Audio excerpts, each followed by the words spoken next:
Welcome to Manawaker Studios Flash Fiction Podcast. I'm CB Derogi. This week, The Last Post by Leo McBride. This is the last message the human race will ever send. Forgive my brevity, but I have just 5 minutes to say what I want to say.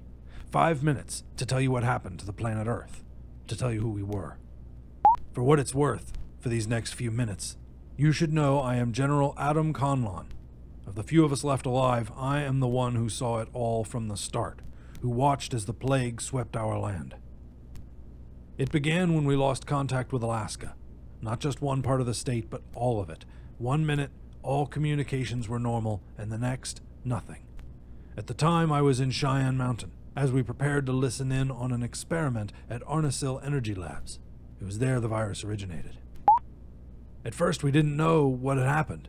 There was shouting, mostly demanding of our communications section where the link had gone, but little concern.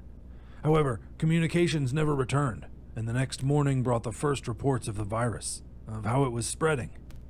Western Canada was the first affected, then Washington State. From there, it was unstoppable. No one will ever know for sure what happened in Alaska, why it lost contact so quickly. But we know what happened elsewhere, thanks to reports from those who resisted the virus long enough. People lost control. Some could not command their limbs to function, others became crazed, running wild through the streets, destroying everything. Animals were the same. In our bunker, we heard tales of people savaged by their own dogs while not even being able to raise a hand to protect themselves. The madness seemed worst of all. Millions of years of evolution wiped away, the cruel and the savage wreaking havoc, while the helpless could only die. It didn't matter. Sooner or later, the virus attacked even the ability to breathe, and life simply stopped. Most of this we saw from afar. Finally, the order came to evacuate, to flee to the furthest point imaginable, to give us time to find a way to stop it, or maybe just get far enough away that it wouldn't touch us, as if that was ever a hope.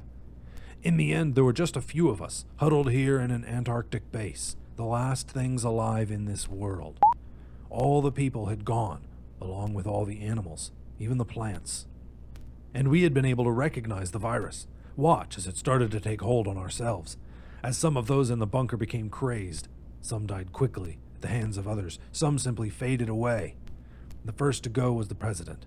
He vowed the virus would never catch him, but it did. It just took a revolver and a suicide to do it. Some prayed for a miracle, but we knew there was no defense. For this virus was unlike any other the world had ever seen, for it had been manufactured, created, and cajoled from energies we did not truly understand. The energy labs had been experimenting with electromagnetic forces, playing with patterns and trying to understand how they could be used as a weapon. For all life uses electric currents in some form or another. A synapse sends a spark of information from the brain, lets it fly through the body until it reaches an arm, a leg, commands it to move. It was an hour ago I came to understand the purpose of all this. You see, it wasn't a mistake at all. No, this was the way things were meant to be. Life is an intruder. Life is the virus, worming its way into the universe. And it was only fitting it came to be like this, wiped out by an antibody we never expected to encounter. We have been purified. We have been cleansed.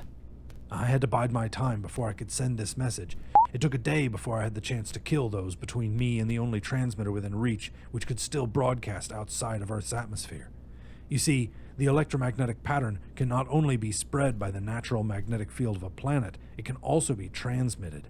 We isolated it. We know how to reproduce it. It's already part of this broadcast, freed to cleanse other worlds, not just our own. This is the last message your kind will ever receive.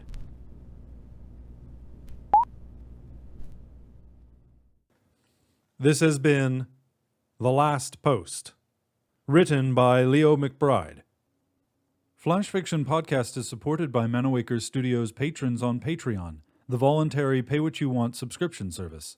To find out more or to become a patron, visit patreon.com/Manawaker.